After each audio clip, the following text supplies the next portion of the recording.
Yes, people, we back. Welcome to the What Does Your Mum Think podcast with your boy Sheps and the broski, Big Mike. Today, we have another belter episode for your head tops.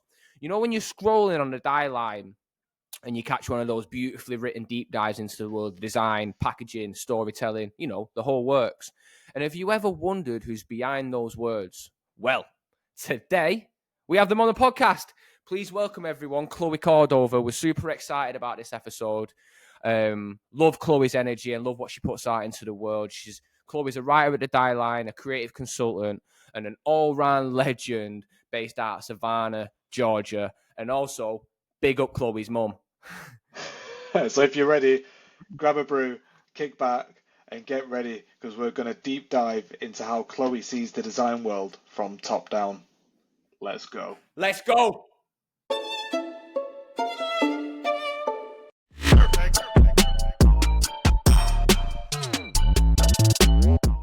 Welcome to the What Does Your Mum Think podcast, fresh on a Sunday as well, so thanks for doing it. Of course. I kind of like the Sunday vibe. It's like we're done with work. Yeah, do you know what I'm saying? Feels local, like I should be with it feels like I should be with Mumsy. Do you know what I mean? How's everything going? How's your day so far? So far, so good. It's kind of dreary here, despite looking like it's not. But yeah, it's all good. Nice. Where are you in the world, Chloe? I'm in Savannah, Georgia. Have either of you been?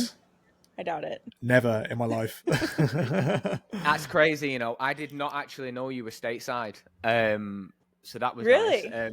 Yeah, my girlfriend has just been to Georgia her name's Georgia actually. So she's actually just been a couple of times for work. Okay. So, I've been meaning to tag along to one of the trips. Where did she go in Georgia? Atlanta, I'm assuming. I think so. Yeah, she was on shoot there, so I think it was something like that. I'd be, I'll have to be corrected if I said probably. But what's life like there? Even though Georgia's told me a little bit from what she knows. It's very slow. Probably the opposite of like a New York or LA situation. It's very touristy. It's like small town.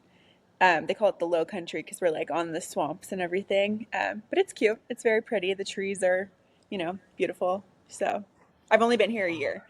So I'm still learning the vibe of the town. Where are you originally from? I was hoping you'd ask me this question because it's going to take up the whole time of the podcast. I've moved a lot, but I can give you the full list if you're interested. Oh, hit us, yeah. Fire it off. Okay. I was born in Birmingham, Alabama, and then moved to Nashville, Tennessee, and then moved to Dothan, Alabama, which is itty-bitty small town Alabama, and then moved to Florida in the Panhandle. Have you guys seen The Truman Show? Yeah. Okay. Yeah. So the market that the Truman Show shows in the show, or actually the whole town, is where I went to middle school in Seaside, Florida. The coolest place to be a middle school student because it was just so much freedom. Like we could do everything alone and without supervision and stuff, which was really nice as a middle schooler. And then after Florida, we moved to Kentucky. After Kentucky, we moved to Colorado. My dog is joining me here. Hello. Hi. I did my senior year of high school in Denver and then went to the University of Colorado for college. And then after college, I'm sure we'll get into it, but I was figuring out life. My grandmother passed away around the same time, so I moved in with my grandfather back in Birmingham, Alabama. Met a boy who's now my husband, and he left.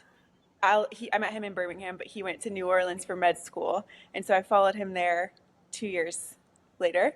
And then we were in New Orleans for 2 years. Now I'm in Savannah, Georgia. And that is my life. Oh, wow. That's amazing. Nice. So have you've ticked some states off, yeah, I'm guessing. Yeah. We'll see where else I end up too. Oh, that's amazing. I'm obviously you mentioned Florida, innit? I'm going to Miami soon for my birthday. Okay, that'll be fun. I can't wait to go to the Keys, and see all the alligators and crocodiles and that, For Is sure. it crocodiles, right? I think you might get both. I don't know. Is it both? I think it's like a freshwater, saltwater situation. Oh, I'm so excited, I'm obsessed. And to be on one of them what they call the boats that go through the Keys and that, like it's a madness. Sick. Do you mind the snout being in this? Out. Nah, this is absolutely sick. fine. This is sweet. What's the doggo's name? This is Otto. Oh, big up Otto. Loves people. So anytime he hears a voice on my computer, he like freaks out. I love it. Right, sick. First ever job. Do internships count? Whatever you want, yeah. I don't know if it counts. Well, my first I was so excited about this internship was at Crispin Porter Bogeski CPB. They're an ad agency, and they used to be in Boulder. Now they're in Denver. I think they might have moved also to New York too, but it was a 6-week internship program, and I was just like ecstatic to be selected for it because nice.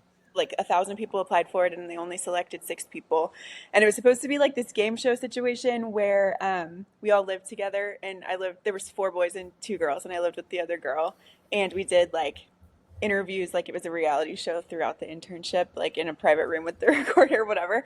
That was cool. But my first like real job was at a sports marketing agency doing graphic design. Oh, nice.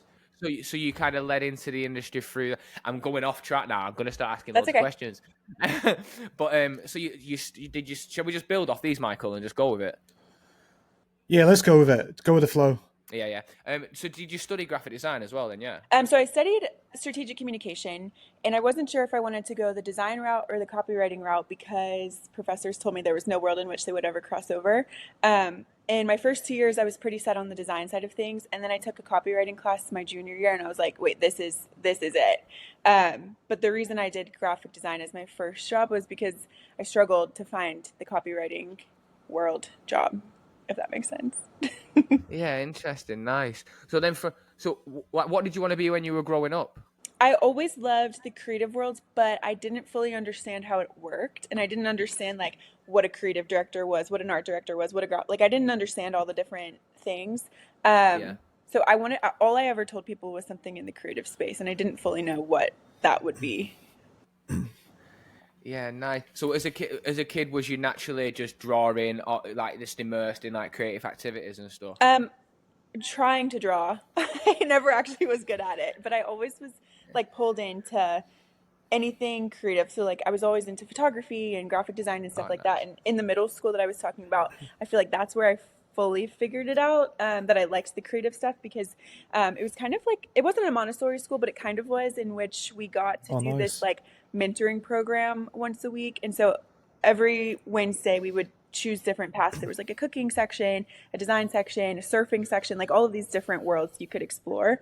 And I took the graphic design mentoring program, and I was like, oh my God, I'm obsessed with this. And so we were learning Photoshop in middle school, like once a week, just dabbling in the space. And I was like, I like this. Like, this is cool.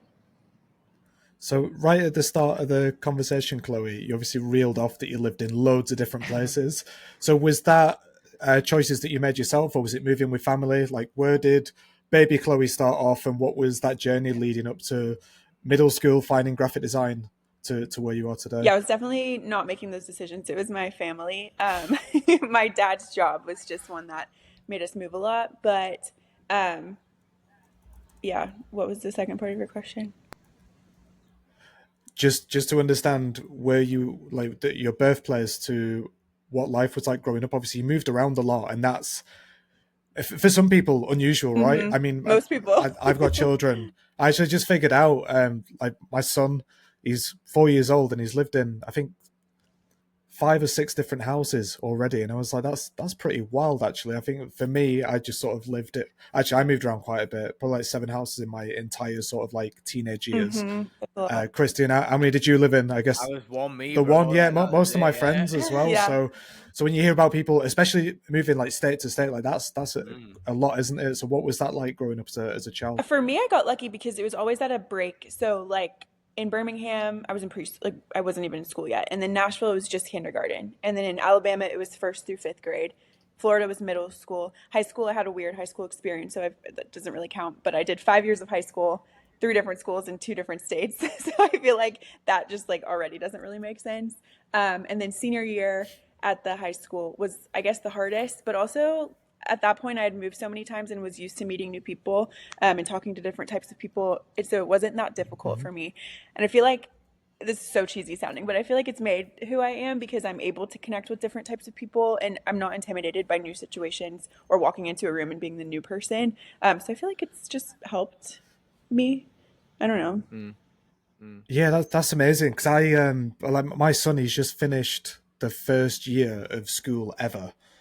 and then we're moving away, and I've like in this limbo, and I'm panicking, like, oh, is he going to be able to adapt well? Like, I know he's young, it's probably easier to do it when you're For younger, but sure. yeah, no, it's refreshing to hear you say that it's, you know, potentially made you a more approachable person or a I stronger hope person, more or like you can approachable. adapt to the situations. Yeah, he should be fine. That's He's really good. young sounding, so I think yeah, it's good to open people's eyes to new places and new people, I think. Yeah, for sure. Okay, so then in middle school, you mentioned that that's when you started to find graphic design Hmm. as a topic, as like a lesson that you could attend, and you was messing around with Photoshop. What was that journey then, going from middle school leading to where you are today? Yeah, I discovered that world of creativity in middle school, and then in high school I was able to, fully explore those topics. So I took a college course in graphic design in high school just to learn more about Photoshop because I was just wanting all of the information. I did as many YouTube courses and Skillshare classes and whatever just so I could be immersed in it.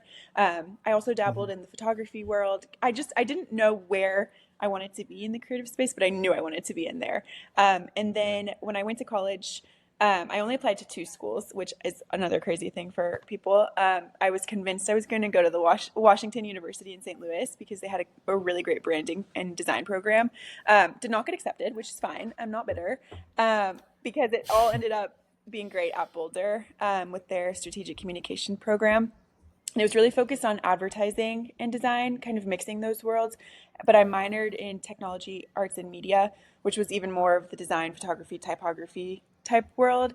And again, I was still trying to figure out where I fit in. I didn't know because I knew I wasn't the best graphic designer, but I enjoyed it.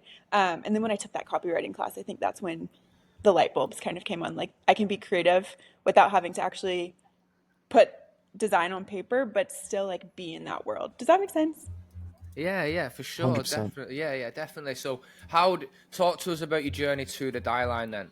So, like, how that happened from having these realizations, getting on that copywriting like class, you know what I mean, and then from there, what was your career journey upwards? That was a happy accident. So the first job that I took, I kind of just took it because I couldn't figure it out. I was not sure where I wanted to live. I was living in Birmingham, Alabama with my grandfather, thinking in my head I'd be there 6 weeks max, like just figuring out what big city I wanted to go to, whether it be New York or LA or Portland, whatever. But I was struggling to find a job like I think most people do after college, figuring out what I want to do. And I feel like I was stuck in this thought process that my first job out of college had to be my dream job. And I don't know if other people feel that way, but I didn't want to settle for anything. And so I was only applying for the best of the best, which I don't know if that's what you should do. I don't know if there's any right answer, but I ended up taking the job in Birmingham at the sports marketing agency, literally because it was the first job I was offered. Uh-huh. And I was into sports growing up, but I didn't know, I played golf, but I didn't know golfers. You know what I mean? Like I was not fully educated in that world. I did not know anything about motorsports or that kind of stuff. And that's what the sports marketing agency specialized in. And I started in January of 2020. So not the best time to start at a sports marketing job as all of the events were canceled 2 or 3 months later. And so the company pivoted to doing COVID testing across the state of Alabama, like doing the operations for COVID testing. So I was traveling to college campuses across the state, all over, helping swab students, like doing COVID tests. I was like, wait a second, I don't even know if I want to be doing graphic design, and I definitely know I don't want to be doing COVID testing. But we're in a pandemic, so I can't quit my job because I don't know what else is out there. Like, is the world ending? Whatever. So I stuck it out for a little over a year, and I just came to my wits' end with it. And I was like, I'm getting sucked into this job that I know is not what I want to be doing, and it might be pulling me further away from the career that I'm supposed to have. So I quit without having anything backing me up. No job on the other side of that quitting. And I would not recommend that to anybody. But I spent the next 2 weeks making it my full-time job to look for a job. And I found the listing at the Dieline, and feel so lucky to have found it because it blends my love of writing and design in a way that I could have never dreamed of. Oh yeah, it's perfect. Literally, the stars could have aligned better. No. Was you aware of the Dieline before finding that listing of I the had Dieline? read random articles, but I wasn't like an avid reader of it. So felt very lucky to have stumbled upon the job. That's sick. I love that. So what was the process of getting the job? You applied for the job, and then someone reached out.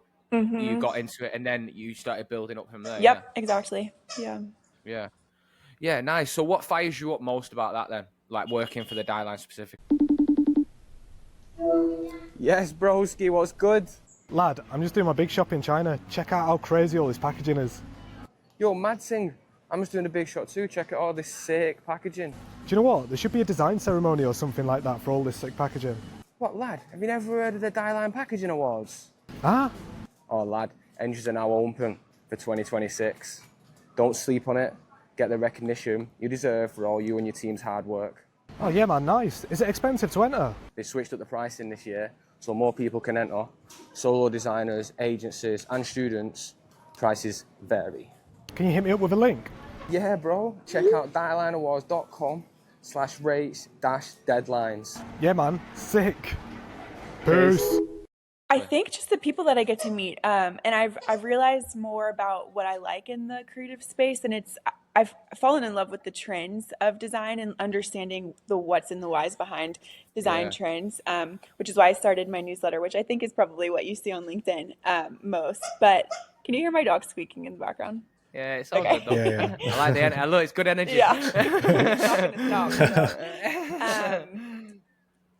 I forgot what the question was. I'm sorry.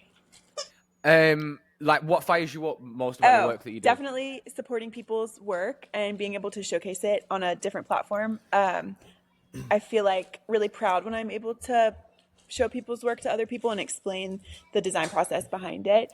And just connecting with cool people. I really love connecting with creative people. So tell us about that process. So say, for instance, I have had a few bits featured on there, I think, but I've never spoke directly with you other than here. So the process of getting featured on the Dieline, how do you must get sent so many submissions, So how does that, how do I get the chance to be in front of Chloe and speak about, like, what's the criteria list, so to say? Yeah, there's different ways. Some I'm discovering myself. I've spent a lot of time online just searching different sites, all of the internet. Some we get people reaching out, so directly in my email. I get people DMing me on Instagram, DMing Dieline on Instagram, LinkedIn messages. We have a submission portal on our website, and I feel like that's how most people go about it. But I mean, there's no wrong answer, really. Yeah. Is there an area of packaging that you enjoy the most? Because I think there's so many like fun little trends and things in the space always. There's things like what Liquid Death obviously did with water. There's Andrea who does snack shots. Like I love the stuff that she the stuff that she posts is great, and how it's almost become memeable. The whole packaging world around these snacks. Is there any sort of trends that you're noticing right now that you really enjoy seeing in a project? Gosh, I don't know if I enjoy the trends as much as I enjoy talking about them. I find I like when people do things differently. Like you mentioned Liquid Death. I think Graza did a great thing differently, and that's when people do something that's not what other people are doing at all. That's what I find enjoyment of. I think it's really inspiring. But I also really love talking about the trends. So I don't know if I'm just contradicting myself here, but I just I think that sorry to cut you off, No, but I think that's great. Could you, at top of your head now, what currently in the state of where we're at in the design world, what trends come to mind? What you've been seeing recently over the past couple of months? I just wrote an article this past week on gendered branding, which is like dude wipes, hot girl pickles, those kinds of things. And I think we're going to be seeing more of it. And I don't know if I love it or hate it. I can't decide. But I don't think it's a long-term thing. I think it's a short-term thing. I also just wrote an article about South Asian influence in America, and I do think we're going to be seeing a lot more of that. So Indian and Pakistani flavors coming to America in a really cool way. Those are the two most recent. Yeah, I read that last one. Yeah, that last one's super interesting for us because it's really big in the UK. There's lots of Indian, lots of Pakistani people here, and part of our cuisine. We've basically stolen curry. I mean, probably physically went there and stolen curry. Don't quote me on the history. It probably went something like that, I can imagine.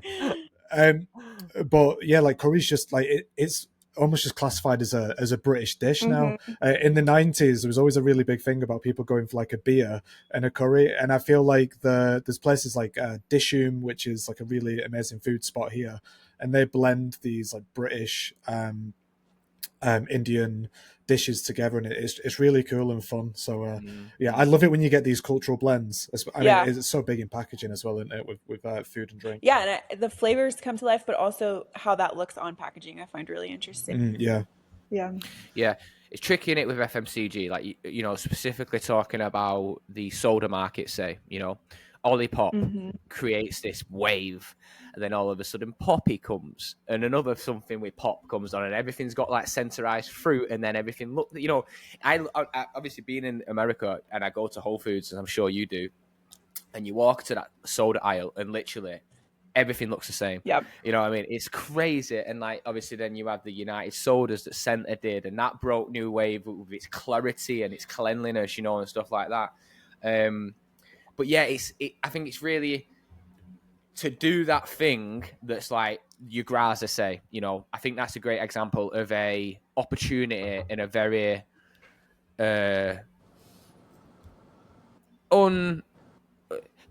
think the industry of olive oil is a bit. How do you put it, Michael? Like very, it's not saturated. Yeah, it's not really been looked at like that, and I think not that it's an easy win to go like, look at this, let's go that way, but it's a bit more of a direct way to go to create something that's going to pop off shelves. You know what I mean? And then the one thing that breaks through, like what is the thing that breaks through the shower of noise? Yeah, What I do you mean, see? it's doing the opposite of what everyone else is doing. I like to write about the trends to show people maybe think about things differently, because if everyone's doing it this way, do it the opposite way.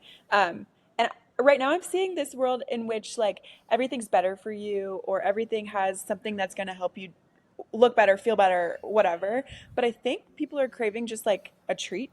So when you're saying soda specifically, like if every soda is better for you or has a healthier alternative, maybe we need something that's just supposed to be for fun. We did see the whole rise of Diet Coke's, the fridge cigarette thing. So I think that's like kind of a cue that people are okay with having a treat in the middle of the day, and it's not going to kill you. Like it's okay if you treat yourself every once in a while. So as soda leans fully on the healthy wellness side, maybe we just want something a little bit sugary sometimes. It's crazy, isn't it? Because like Pepsi's just done it. Pepsi's literally just done, which confuses me, because It's a they bit of a bought madness. Poppy, right? Like I know. I know. It's like, so stay in your lane with Poppy. Exactly what I was going to say, Chloe. Like stay in your lane with Poppy. Do you know what I mean? And just let Pepsi be Pepsi, right? Yeah. Like that's the icon. And again, what you've just said.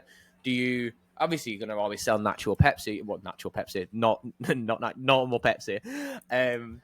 But then again, does that alienate or confuse that consumer? I've seen loads of discussions about it on LinkedIn and things, and I guess that's trying to be different from a product standpoint, not even necessarily a visual standpoint. Right. And then the visual ends up coming in it to then sit next to your Ollipops and stuff like that in it. So it's like these big brands acting like small brands, and I just feel like there's like loads of just nothingness sat in it sometimes. Yeah. Do you know what I mean? Like That's depressing as it sounds. Yeah. And in a sea of nothingness, is there a project that you've covered which just absolutely blew you away? Oh, I knew you were going to ask me this, and I should have written something down, because anytime anyone asks me my favorite anything, like music, TV, whatever, my brain goes blank. Yeah. Let me get back to you on it later, because yeah, I see so much good work, and so it's hard for me to pick a favorite anyways. But let me think about it.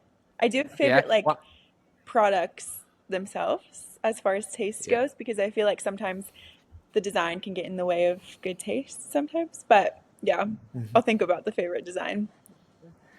Why are you thinking about it? Why, when you're telling it, say for that specific one, when you were telling a brand story about that specific product, whatever it be, how do you make sure that you keep it real and authentic? Like, you know, like how do you make sure that, so you know, I mean, you want to say a lot from, like we're saying now, yeah, like how do you make sure it stays 100? That's a good question. I think the biggest question is, what is the brief? Like, what was the brief from the brand that you're supposed to create the design? Because if you're creating something just because it looks good and it's not doing anything, then to me, it's not a good design. But I don't know. I feel like design is just really subjective in general. So I like to bounce ideas off of my co-writers too and co-people. Just because sometimes, I mean, I'm the only girl on the team, so I feel like sometimes my idea of a good design can be different than, my editors or my co-writers. So I don't know, just staying authentic to what my taste is, but also bouncing ideas off of other people too, and not just living in my own silo. Yeah.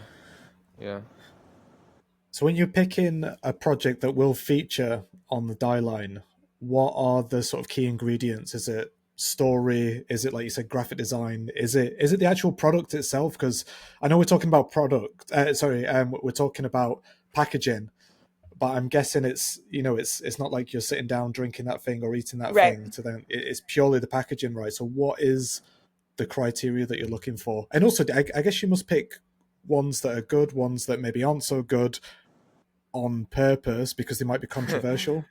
Yeah, there's a lot. We try to stick away from things that we don't like. We really try to be a positive space for design, and supportive space, because it's very easy to tear down, but it's not as easy to build people up or talk about things in a positive way.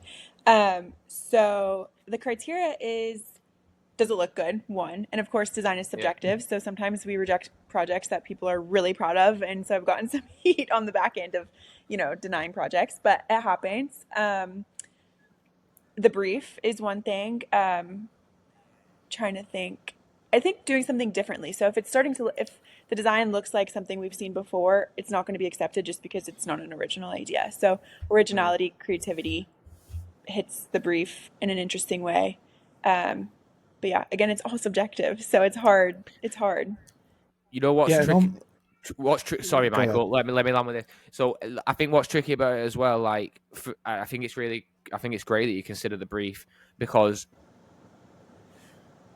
there's always a fight with a friendly fight with the client. You know what I mean? To make sure what comes out is the thing that the designer's repping. That the client's happy with. There's always got to be like a happy medium, I guess. But that is a tricky one, right? Mm-hmm. Because some things that come out are so driven from the background that what comes out and sees the light of day doesn't. And you see the brand new, all right, on the comments on brand new, as much as everyone I think some people love the drama in the comments on brand new.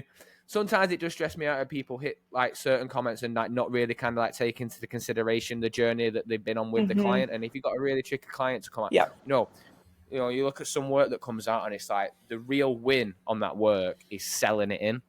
That the can that JKR have just done for Stella, the all white can for Wimbledon. So good. So good. And like that's a designer's dream to get an all white embossed. Do you know how many ideas I've come up with at Christmas? All white embossed cans and that. Do you know what I mean? And stuff like that. Like in my time, and that is a win. And as great as the work is, I also think the praise should be given to the sell of the work in as well. Yeah. Yep, I totally agree. And it's hard. Like that's probably the hardest part of the design process, is getting the client on board for these, really creative ideas that are big risks for the brand, and very unexpected. But yeah, totally agree. Yeah, that was a good one. I guess there's also a thing as well of, for sites like Dieline or Brand New, they might push a project that the agency might not even rep or back themselves. I think how do you feel about the sort of culture that you play in the space of design? Because if you post something on Dieline and Chloe says it's good, then now it's everyone thinks it's good. I hope people feel that strongly about when I think something is good. I don't think they do. But yeah, I think it's really cool. And that's why we try to stick to the positive, because if we're saying something's bad, then also everyone's going to say it's bad too. And I hate that. So my goal is to be supportive of designers and work. And I think sometimes we are a little critical of things, but again, it goes back to the brief, and maybe they didn't hit the mark, and that's okay. But we try to stay away from that. Yeah, great. If you've got nothing nice to say, then don't say anything. Exactly. And the power of the internet is a little too strong. So try to keep it positive. Yeah, for sure. Do you know what I mean? And I think there's definitely a balance between like calling a spade, you know what I mean? Like I remember the GS Smith rebrand, right? One of the most, that again, what you're talking about, like subjectivity within design and stuff, we don't see it in a word. I always loved that old crafted logo, the tittle in the, like my OCD is like nice, like, it felt rich, it felt, and then they go to this smiley face and stuff. And I still think I think both executions are great. Do you know what I mean, or whatever? And I understand the change, so to say, from an outsider looking in. I think it's more. I think it works better for the brand, the update. You know what I mean? And it brings it to a more, the more flex with it, the more fun they can have with it. Say. Yeah, I think the redesigns for heritage brands specifically to go more modern. That's where I'm like, wait a second. Like the Bit of Honey. Do you guys know that one? The rebrand. Bit of Honey. They were like this No, very. I've seen You that. need to look it up. It's like this very classic candy brand, and it wasn't beautiful. It wasn't perfect, but it had that like rich heritage, and they updated it to this like AIB, and it just like pull it. Michael, can you pull that up? Have you got it there? Can you see it? Wait, I think I've got the image here. Yeah, Pull it up. let's pull this up one second. Are you guys familiar with Design Analytics? I don't think so. No, It's something you guys should pay attention to. It's really cool. They analyzed the design to see if it was effective or not after a rebrand. And I spoke with them. I wrote an article about rebrands. I can't remember exactly what it was for, but we spoke about the Bit of Honey rebrand, and they said it shot sales down. It was not effective. So it's very interesting. Like brands think that they need to go this super modern aesthetic sometimes, and consumers don't want that. They like the richness of the heritage. Yeah, this is it. Yeah, it's just, you know what, Chloe, right? Since being in America, I see LaCroix. Obviously, I drink LaCroix, you know what I mean, everywhere. And that'd be a hard job to get put on your desk. Totally. Because, you know what I mean? Yeah, oh, God. And it's a madness, Michael. If you know LaCroix on the top of your head. Yeah. It's an absolute madness. You know what this article, this was for, do consumers prefer ugly design? And ugly is not a bad thing. Like, just rich. It's weird, because I don't respectfully, I don't know if ugly is the right word, is it? It's more like this kind of like kitsch kind of familiar world of like, it's like, people believe in it, right? I wish I could say it. And sometime I'm working on a big cereal brand at the minute. Can't wait to see. And hopefully you're going to do the piece on it, Chloe. Do you know what I mean? Love that. And that had to be like, we had to really check ourselves, you know what I mean? Because it's like this brand's been in people's pantries for years, you know what I mean? To the point where people depended on this brand, like when parents were working late, they went into the cupboards and they could, kids can make this I'm trying to not give away the name, they can eat this bowl of cereal whenever they want, you know what I'm saying? So I think the power of nostalgia. So now you see brands bringing back mascots, all this kind of like I think people connect to the feelings of it, and I think I always got told to look at design from three perspectives in it: from a designer's lens, from a consumer's lens, and from a client's lens. And the consumer, my mother, do you know what I mean? Big up your mum. What does your mum think? Podcast. Mum's here.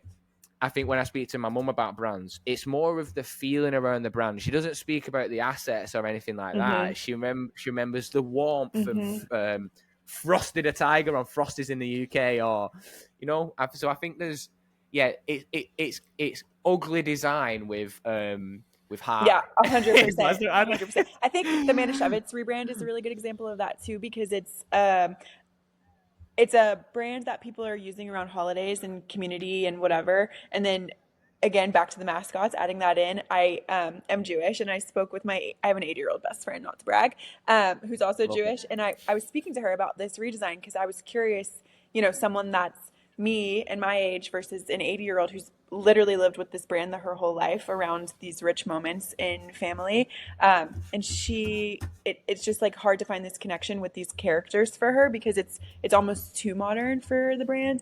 But people my age seem to love it. So it's fine. Like, how do you balance that heritage across demographics? It's tricky. It's a real tricky one, and even being on the design side of it, right? I love an archive. I love it when a brand has just lost their identity throughout the years, trying to keep up visually with other competitors and whatever else is, you know what I mean? Whatever market as well, whether it's alcohol, whether it's treats, whether it's whatever it is, you know what I mean? when you can dust some stuff off and bring something back with meaning, and it has them like really kind of like old school embellishments Yes. and things like that. I remember the whole conversation in the US around script joined up writing and stuff like that, and then there was that transition from the script up word marks going to sans serif Yep. and everything losing that character, and yeah, there's definitely, you must see so much of that, you know what I mean? Like it's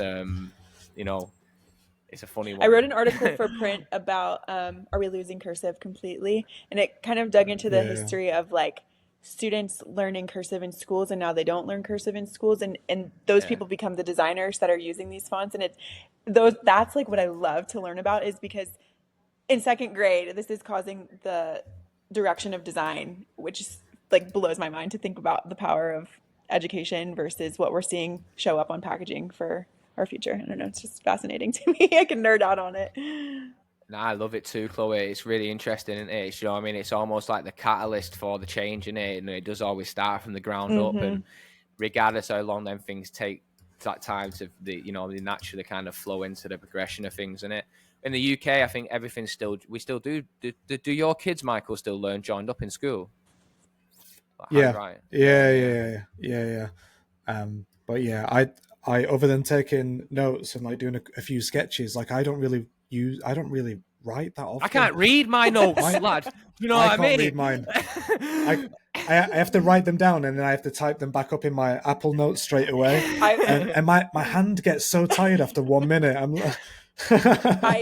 need to show you. I need to find my pictures of my college notes, because it's like, you know how you're forced to take the classes that you really don't want to take, like math and science for me.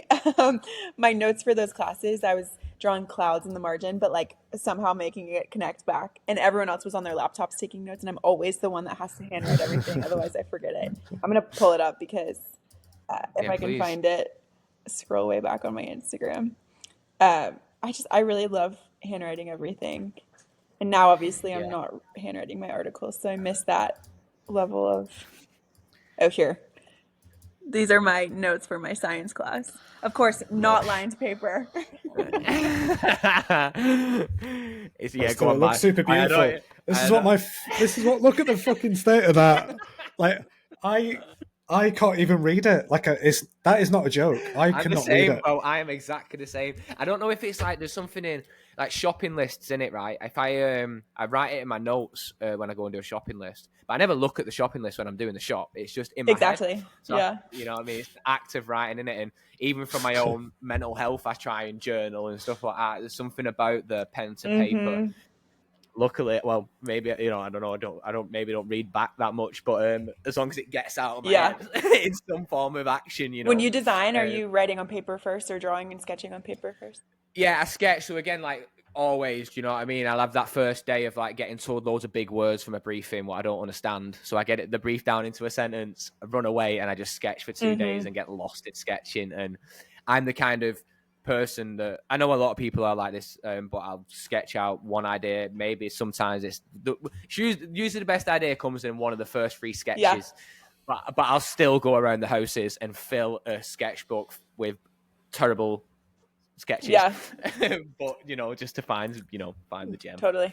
The problem I find with the sketching sometimes is that it always works better and easier in the sketchbook. So obviously you can just whack it out in seconds, can't you? An idea.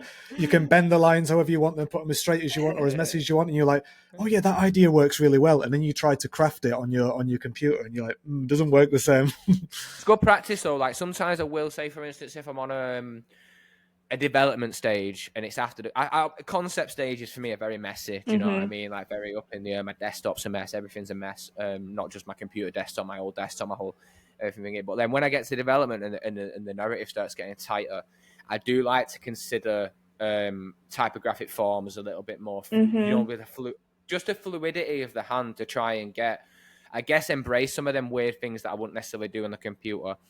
I have OCD. Like, I'm not just saying that. I actually have OCD. So like when I get to the computer, sometimes I design myself into a hole with like barriers and that, which is, I think barriers are good sometimes, but I also like breaking them. So I try and keep things as loose as I possibly can before I get to something that makes things start getting tighter and tighter and tighter and tighter. Yeah, for sure. And maybe that's what we're missing in the world right now is just the loose, playful design because everything feels a little bit too perfect right now. And I like the messiness of life. Well, flipping that back to you, Chloe. So with my messiness and whatever, what's it like writing? Are you crossing things out, you know, and like, how do you formulate and craft a piece on your end? It's funny because I would hope no one would ever look over my shoulder when I'm writing. I don't write in order sometimes, especially for my long form articles. I feel like sometimes I don't even start at the beginning because I don't know where to start. So I'll start at the end and kind of work backwards. My mind is all over the place. Like I feel like I always have 7,000 tabs open in my head. So it's just messy. Same, I guess. Like, I don't know. And same with the titles too. I struggle with titles sometimes because I want it to be something interesting that people click into, but still be, I don't ever want to do clickbaity type articles. So the titles are where I struggle most for, but it's never in order. Your articles always feel really genuine and heartfelt. Oh, thank you. And you can tell that you've written them. With the progressions of AI and stuff like that, how are you fighting that battle? And how are you making sure you capture what AI can't capture? I mean, it's just the heart of it and the emotion of it. I wrote an Instagram caption and it was like, AI will never take over your job because you like milk in your coffee and you cry and you love and whatever. And that just doesn't come through at all in AI. And I feel like the real emotion is lost and the real opinions. And AI is literally just pulling from other places and combining the most popular thing. And so when you're writing your own thoughts, it's completely different from that, if that makes sense. Mm-hmm. And to flip that as well, Chloe, how are you using AI to support your work day to day? Well, like I said, I don't write in order. And so sometimes I struggle with the formatting of articles. So I do really like it for outlining and helping me kind of focus my thoughts. Yeah. That's about it for now. Yeah, we'll see. I mean, I think everyone uses it somehow in some way. And anyone who says they don't, they're lying to you. It's really become a part of me and Michael. We spoke about this now on a few podcasts with a few guests, and it's really become a part of my daily life. How do you use it? I use it a lot for, since being in America, the healthcare system's crazy here. Don't get me started. Let's not. That's a whole podcast in itself. Crazy. Insane. So I use it as my doctor. Okay. I use it as my sous chef. And I also sometimes will, obviously for visuals and stuff like that, like I've just been doing a personal project this weekend, and I crafted up a rough visual of a visual. It doesn't even matter. It's for a telephone. It's whatever it is. It's like an intercom visual I'm doing for this thing. I did like a vectorized line work, plugged it in. Can you make this feel real for me? And honestly, it blows me away with what it shoves back in my face. Yeah. Because I remember the days in it were like, and I guess it still does happen. We still use visualizers in work and stuff like that. But I remember the days, especially when junior and middleweight, when I first got into the industry and we were trying to visualize a chocolate bar, and I'd be over a visualizer's, but like thinking, pushing bits of caramel and whatever it, when it'd take days to do it, cost loads of budget and things. And I can get a visual like that for concepts. I think it's so powerful for student designers too. Like I would have loved to have been able to showcase my work because I had the concept or the idea, but I could not put it on paper. And so, building your portfolio with these tools, I think could be cool and interesting. Of course, disclosing that it's AI, but yeah. For sure. But what you just said though, it's a tool, innit? It's never gonna show vulnerability. It's never going to give you, you know what I mean? I asked it the other day, right? I was like, how well do you know Christian Shepherd? Oh my God. I was like, shit, I'm putting too much stuff into this, me. Do you know what I mean? It told me stuff about me that I didn't even know. Do you know what I mean? I was like, what's going on? It's scary. Do you know what I mean? I just got married like two or 3 months ago, and my now husband's grandmother gave us this speech at our rehearsal dinner, and I guess she needed some inspiration for where to get started for me. And so she said that she put my name into AI and was like looking to see, and she was like, it spit out so many facts about you. And I was like shocked because I've never AI'd myself before, but now I want to. Yeah. Wow. I have too much on the internet. I started writing on the internet when I was 12, so there's a lot to pull from. What else? Do you write for anything else? Yeah, well, I guess I never really got into this either, but in middle school, this is where my formative years started, I guess, was middle school. I did triathlons, and I wanted a place to keep track of my races and trainings, whatever. And I've always liked journaling and writing and stuff like that. So I had a blog when I was in middle school. I will not share it with you because it is very embarrassing, but it does still exist on the internet. And that turned into, when I moved to Kentucky, I lost the triathlon racing. I focused on just the swimming, whatever. My mom and I started a city guide blog for teenagers of like what to do in new cities, because I was feeling like there was nothing to do in Kentucky for a teenage girl. I just wasn't looking hard enough. But it's turned into a lifestyle blog that turned into kind of like, we were influencers before influencers were a word. We were getting sponsored by like the Toyotas, Cricut, the little crafty tool. So like cool things were happening. So that was the writing world. I forgot why I even started talking about this, but where my writing is. So that writing, I stopped doing that in college because I was like, there's no world in which a lifestyle blog could be a career. I was wrong, but that's okay. Yeah. Influencers are making so much money, it's crazy. But now I started writing for Dieline, but I was also writing for print magazine at the same time when I first started, and then switched over to Dieline full time. But I also have written for ID. I did an article about an artist in ID. And then Business Insider, I've been writing for. I have like 4 articles now. One came out yesterday. That's more personal stuff. So my relationship with my grandfather, who I'm really close with, I mentioned my 80-year-old best friend before. I wrote an article about her. Love it. Yeah, just like more personal stories on Business Insider. I love that. I've just seen that on your Instagram there. Have you ever thought about creating more content? I know we're in a world of like content today and stuff, and you see a lot of these. I think some of our writers, right, are just like creating content with it on the phone and posting it out to the world and having a say on what's happening with design. Is that something that you ever been interested in, or are you just not with that? You mean like TikTok type stuff? Guess so, yeah. TikTok, whatever it is, TikTok, Instagram Reels, whatever it is, just saying, this, I can imagine Chloe doing this weekly take on and posting it visually instead of it just being verbally done. Yeah, it totally does. I've dabbled, but I've realized I prefer to be behind the screen instead of in front of it. But maybe it's something I need to push myself to do. I think it could be interesting, and that's how people are consuming information right now, and I understand that. But I am really active on my Instagram stories. So it's still writing, but it's able to break things down a little bit more deeply, pairing visuals with words in a specific way. It's kind of nerdy, but so yeah, my Instagram stories are quite active, very active, probably borderline annoying. But nah, definitely not. I remember them things you see where someone's like cropped themselves out and they're pointing at the green screen. Stuff Yeah, yeah, you know what I'm saying, things like that. That'd be like I say, because I love reading your articles, and it'd be great even more so to wear like snippets that come from you know what I mean, and then have the work next to it visually. But again, if you look on Dieline's Instagram Reels, there's some there. They're not good. Oh, is there? But I tried. It doesn't matter if they're good or if they're not good. It don't even matter. I think the thing is just doing. And me and Michael fight with it. Me and Michael fight with this. It's hard. It's hard. Yeah, it kills us. Yeah, I think we're having we have that battle that you've just spoke about then, Chloe. And at least with Dieline, we get to see your face. You know what I mean? So we can always put a face to the writing, which is really good. I think sometimes when you're a designer, like it's the same with writing, right? It's there's so much labor that goes into it. It's like you have to be doing the thing, and if you're not doing the thing, then you're not doing the work. Okay, there's an article you have got to read the second we hang up on this call. It's by Elizabeth Goodspeed. Are you familiar with her? Elizabeth Goodspeed. Who is it again? I don't think I am, but I will be soon. I'm obsessed. I'm obsessed with her writing. She's amazing. She literally just published an article about designers becoming influencers, or like having to publish. It's exactly what we're talking about, and I think you're going to find a lot of relation to the. I'll email it to you after. It's fabulous. Oh yeah, please, yeah, nice. It's a funny one because, like, again, we're trying to do the thing. Obviously, with a podcast, we don't do it for the many. We do it for the one. Do you know what I mean? The one person who's in your position right now who's like, oh, I don't know if I'm that, the design that actually being on the ones and twos, but I could write about it, and that could, that's why we do it.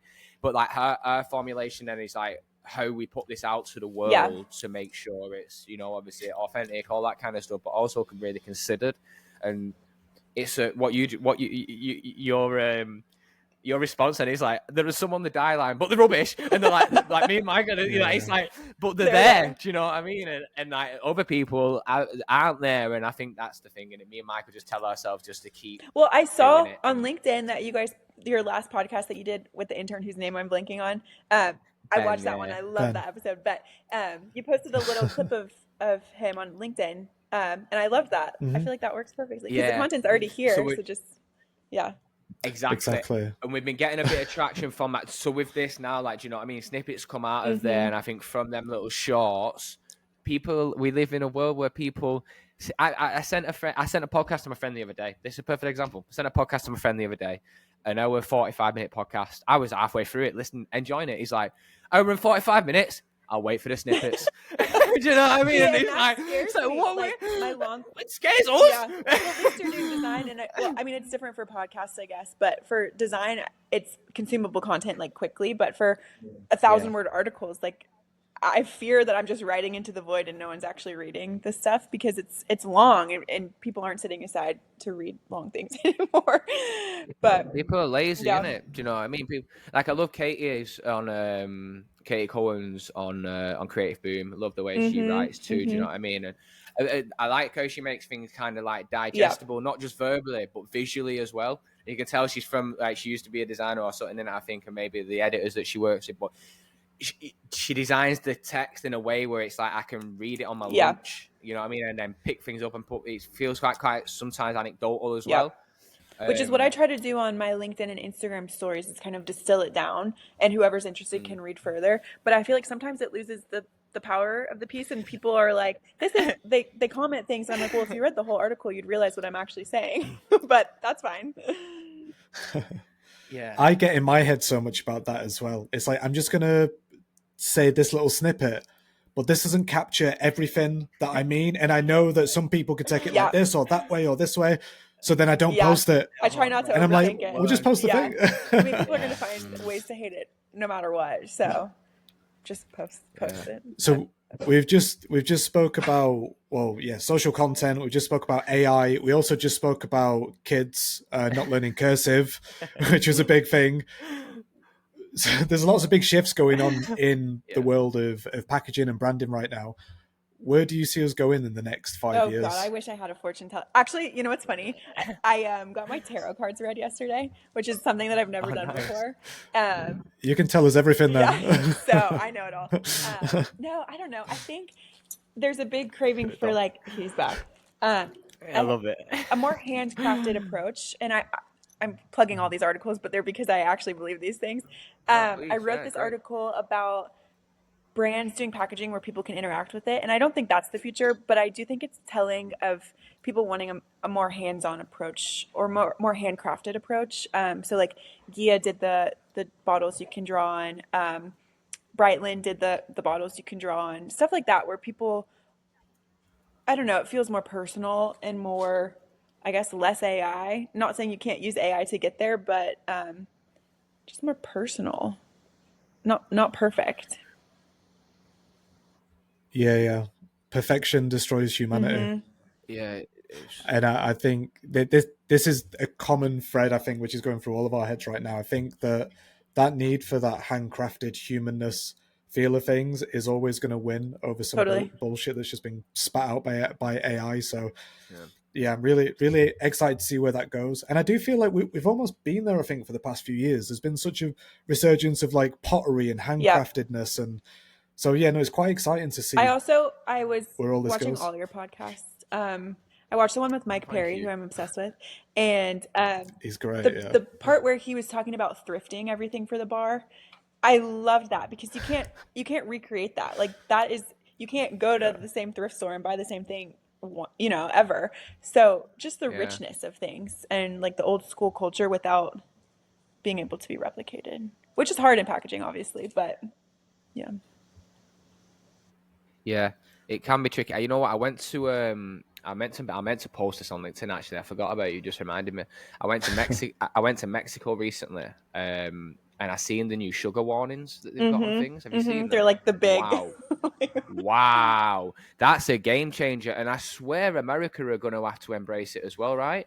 I swear I read, or someone was speaking about it maybe coming into the American market as well. Michael, Did you see the Switzerland, I think it's Switzerland, packaging for meat and what the labels they've had to do on the labels?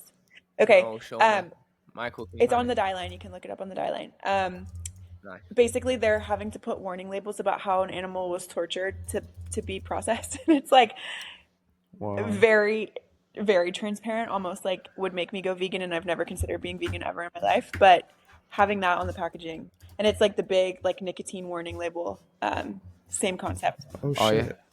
I'm gonna drop this. I found the Mexican That's one here, right. Mike. I'll drop the Mexican one give in me the. that. I've just dropped it into the chat there. It's interesting, isn't it? Because it's like, you look again like United Sodas and stuff. Oh, it's gone. Yeah. Yeah. Would make Crazy. me go vegan real quick. Yeah, it does, doesn't it? In America, That's wild. now that is wild. Michael is vegan, and he'll be reassured why Yeah. he'll be feeling good. You know, Yeah. Jesus, I went the salmon out here, right? When you buy a piece of salmon, from like Trader Joe's or something, color added, and so I looked online what it meant, and it showed me the salmon that what it actually looks like. It's grey. The salmon's grey in it, because it's farmed, and it's the colors added to make it look pink. Do you know what I mean? Like, it's crazy. This is the Mexican, obviously, Chloe, but this is what they look like, and they're literally like flies' eyes, Michael. Like you can see there on the Campbell's. Click on the Campbell's one. Where am I? Just a bit lower. it? Is it Oh, Campbell's soup there? Yeah. Oh yeah, shit. They fully and that changes the way you design. Yeah. You know what I'm saying? That's crazy. Me and Michael have worked in, obviously branding, packaging now for over 10 years. Do you know what I mean? Longer if you include studying as well. And it's like, that is when you get, you go through concept, you make it, you don't even put managers on there. You don't even put fucking. Well, I got to the point in my career where, like, when I worked on like whiskey, say, and stuff like that, I'd really consider the man industries as like a design asset, and I'd craft the alcohol percentage thing and make sure it looked crafted and it could it could dial something up and the reason for being like that or whatever. What do you even do with them? What do you even do with them? Well, that goes You know back what to I mean? the whole brief thing. Like, if you're able to crack the design with that being part of the brief, that's cool. Yeah, there you go. You know what I mean? That's it. It's just there's so much of a violation. It's hard, when they go onto like Coke cans and stuff like that, that beautiful script, iconic, bold, unmistakable white bit of script on, like, it becomes a different thing. And at the same time as well, like, I'm really conscious of my health. You know what I mean? I'm really conscious of what I put into my body. So it's a fight that I've really had to have in my career. You know what I mean? And especially where I'm at now in like the big age of 32 nearly, ignorance isn't bliss anymore. I can, it gets to the point where it's like, shit, like, what are we actually doing with what we do? So. And on that, yeah, just to say it how it is, if you're gonna slap these labels of like extra sugar, like excessive sugar, excessive sodium, why don't you just stop selling them as a country? If it's so bad for your people, just don't fucking sell them. We might Just get don't there. sell them. We might Like get they. there. Well, then, yeah. Well, then who's going to pay for all the medical Right, bills? Like, back to there healthcare. won't be any. There won't be any medical bills to pay. Yeah. Oh, it's a big loop. And I think another thing as well, just to finish on it, it's when it's put on the confusion that comes from when it's put on the healthy products. Do you know what I'm saying? So like the more, I don't know, whatever. I know you've got to watch with, like, you can't sit here and eat a full bag of dried mango. It's still excessive sugar. But a packet of dried mango next to a can of Coca-Cola, they're very two different things. You know what I mean? And I don't know. I hear you. It's a funny Oh, fact. you But do yeah, know. well, You do know. Unfortunately. But it's mad. It's mad. Like living in America and seeing it from, obviously, like, from a British kind of take. I don't know, for some reason I think it's easier to control if you're aware of it. I guess if you're educated on it, it's easier to control what you consume. But out here, it just seems a little bit harder. I think. Yeah, no, it's interesting. How do you? Sorry, Chloe. I was just going to say, how do you find it when you're writing for certain products? Because we work in the industry. I think some people they just never touch McDonald's. They'd never touch cigarettes. They'd never touch alcohol. Do you find there's a line when you're writing for certain products as well? It's funny you asked that, because when I was hired at the Dieline, they asked me the same question, like, is there anything that you want to write about? And the answer was no. Probably because I was naive and like just wasn't sure, you know, what could possibly come up. But no, my answer is still no. And I think all design is important no matter what it is, whether it's condoms or weed or whatever. Like, I find it all interesting and fascinating to see, going back to the brief, like how designers work on those types of projects. I don't love when things are cheeky for the sake of being cheeky. Like, I like when there's smartness behind it. But yeah, there's nothing I wouldn't write about or touch. Yeah. I guess it's good to have a say on them things too. And I think it's two different things, like designing for it and creating it as such, but then also writing for it and having an opinion on this thing that's been created. It can be two different things, Yeah. maybe. Because I'd never work on cigarettes, but I can imagine an article that's been written about cigarette packaging. Yeah. I'd read. Do you know, I was what about I'm to saying? ask you It's if there's kind of anything like you wouldn't design for. Anything else beyond cigarettes? ciggies in the army and stuff like that. I don't think I'd do any like propaganda stuff. Yeah, on that. I don't really touch politics, but luckily that exactly. doesn't come up too much in packaging unless you really wanted to. So that's kind of where I draw the line, I guess. Yeah, I remember there was the US Army was branded a few years ago, and the thing was, it looked so cool. It looked like Call of Duty. It looked like a video game. But that's crazy, isn't it, when you think about that? Because it's not a video game. No. It's real life. Real life video game. Yeah. What about you, Michael? How do you find it with being vegan and like having to? I mean, you know, say you got put on a packaging job with chicken, packaging chicken, or whatever it is. I don't care at all because it's a personal preference for me. And I did actually see somebody post last week about looking for a rebrand of a livestock ranch, and I'm like, wow, that's cool. It'll be, you could do something like Yellowstone. I think it's quite a difficult subject, this, isn't it? But yeah, I think I'm quite open to work on lots of different things because I think in the end it comes down to the consumer's choice. And I think, again, like we just said about the government before, the government aren't going to stop you from eating certain things or drinking certain things, consuming certain things.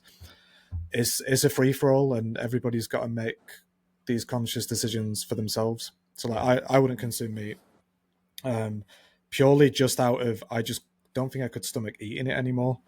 Love to see a vegan designer's take on eggs or chicken packaging. Like, I feel like you'd bring a whole different perspective to it and maybe not like romanticize the animal.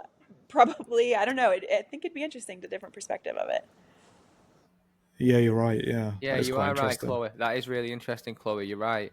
It's like I like working on, you know, there's been times in my career where I've worked on, you know, feminine care products and, you know, tampons and you know, period products and stuff like that. And that was always the take. It's like, yeah, because you're a man, you know what I mean, from a different perspective, like you look at this from a different approach, you know what I mean? And then, you know, which is definitely still some expertise that comes from a user's perspective, of course, you know what I mean? Jesus, fucking hell, Jesus Christ. You know what I mean? Never gonna, you know what I mean? There's certain things I'm never going to understand, and you know what I mean? I can accept that, but there's definitely, speaking purely about the design, there's definitely something fresh you can bring to that table, maybe, because you maybe do it wrong. Yeah. I think, maybe, you know what I mean? In my opinion. Usually, you know, zigging when you should be zagging. Zigging when you should be zagging, and something cool will come out of it, you know what I mean? Now I need you to design some cigarette packaging.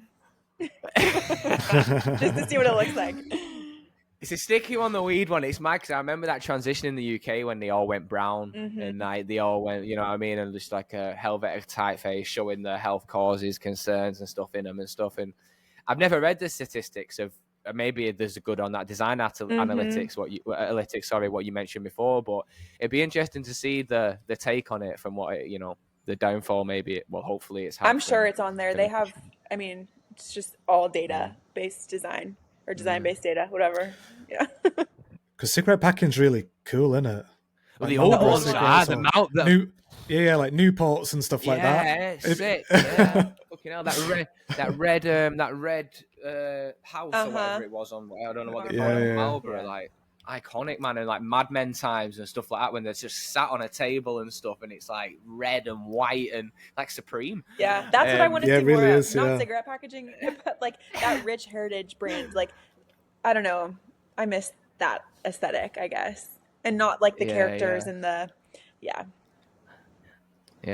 Yeah, nice. All right, cool. Well, we've had you for an hour. We've just got to thank you so much again for your time. Thank you for thinking of me. I was shocked that you wanted to speak with me, of all Chloe, people. This is it. No, your perspectives are great, and the reason we wanted to speak to you is because of that. Do you know what I mean? I think it's interesting seeing speaking to someone, who sees the industry from top down. You know what I'm saying? Like, I can't even imagine the amount of stuff you must look at and see and seek out, and you know what I mean, and whatever. So I think it's really interesting to get your perspective on things. So thank you very much. What does your mum think you do for a living? I asked, what does she think I do for a living, or what does she think about it? Both. I best both. What does she think you do, and then what does she think of what you do? Okay, she's pretty leaned in because we had our blog together before, so she understands it. Course, if you asked what my dad thought I do, he wouldn't quite get it. I think a lot of people get confused about the writing about design side of things. They think I do the design, and I have to explain many times over that I did not design this, but my mom gets it. And I think she's really proud of me for finding this niche that I didn't think existed, and most people probably wouldn't have thought existed, but the fusion of writing about design, I think, is very specific. So she's proud of me for finding it and kind of throwing myself into it fully. What does your parents do? They're both lawyers by trade. Are they? Yeah. So, nice. And my brother and I both ended up being creative people. It's funny. Yeah. Oh, nice. What does your brother do again? That's okay. He's younger. He just finished at NYU their grad program for virtual reality. So yeah, he's a whole different level of creativity than me. Oh, sick. Nice. So he's definitely diving into that digital world. Yeah, it's very interesting. I do not understand it at all. My mind does not process information like that, but he gets it, like the whole world of it, which is very cool. Amazing. Yeah. That's super exciting. That's sick. What? Just to go on, Michael. Sorry. I need to squeeze this in because we'll probably forget it. To circle all the way back, what was that project? The best design. The project that totally blew you away. Let me do a quick story. Sorry. I really hope you forgot. Okay, let me look. We're getting better at podcasting, aren't we? Do you know what I mean, Michael? Full circle. Man, I was about to hang up. Let's see. I'm scrolling through the Dieline's Instagram just to see. There's a lot. I did really like the Wimbledon, but that feels like a cop-out answer. Yeah, that was great. We've got Sean Thomas on soon on this season. It'll be after this episode, so we can give a little. If everyone's still listening, you've got a little gem there coming, a little insight, and we're going to speak to him specifically about that. I know they got it over the line. I'm glad I was not after that one. Sean's always doing bare stuff with Beckham and that. Do you know what I mean? And I love what they've done with that too. With the they put Beckham at the background of it, but it's him just because of his hand and his tattoos, but with the Stella Cantakes hero. I think that's okay. This is a recent redesign, and I like it because it literally flips everything on its head in the best way possible. But it's this One Trick Pony peanut butter, and they did the jar upside down on purpose, so because of the oil separation. I just like the way people think about the way consumers use things, and then make design that is effective to that. So that's my answer for now. Oh, that's nice. I like that too, Chloe. That's sick. Why have I not seen this already? New. Well, maybe you're not following the Dieline close enough. I am. I'm subscribed. I'm in your paywall.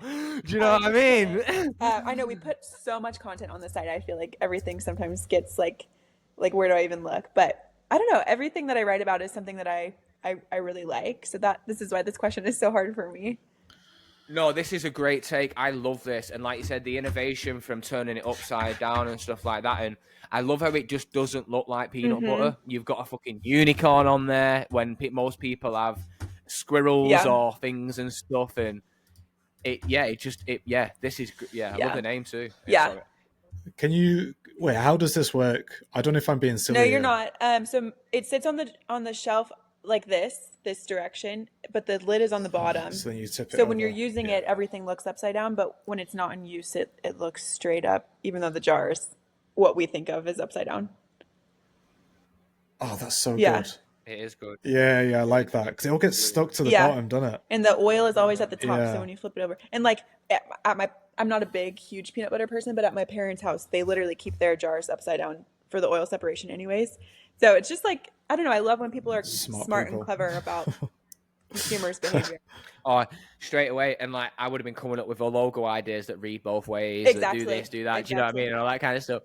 But I think what's nice about it is that it doesn't read both ways. And it feels such a weird thing when it's on the table. Do you know what I mean? It's everything's like, what the fuck's going on here? And then provocations to make a consumer question the products and stuff, I think is the thing. I do wonder if they tried to do the typography like up and down in the middle. Yeah, I don't know.